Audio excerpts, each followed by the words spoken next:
Welcome to the class. This time we'll make a tunic that has pieces from Hedeby and iconography from the Bayeux tapestry.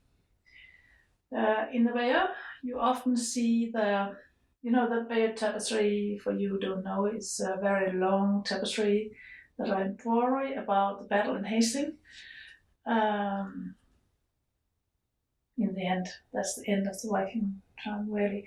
So this embroidery are made maybe 10, 20 years after that. So it's late Viking age. But in Hedeby, there's found those, you see it's cut over here, like here and here. This is variation where I've used the same element. There's this tapestry,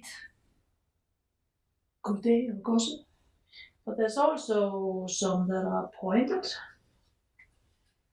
You see it's pointed here.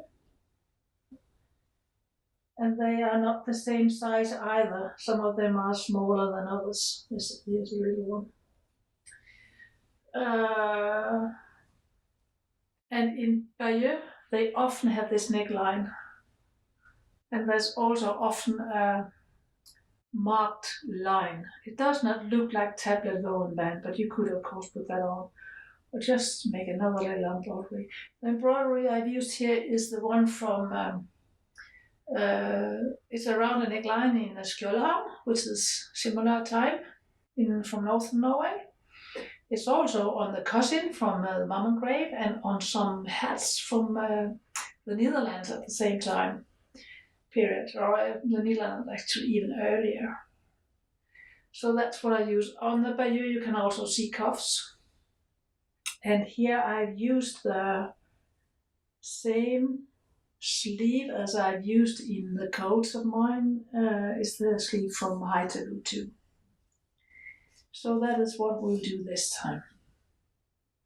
The fabric, I really like this. It is a sort of a tweed, but you can see the twill weaving in it. It's a 2-2 twill and it's about 12 threads per centimeter. So it's a quite average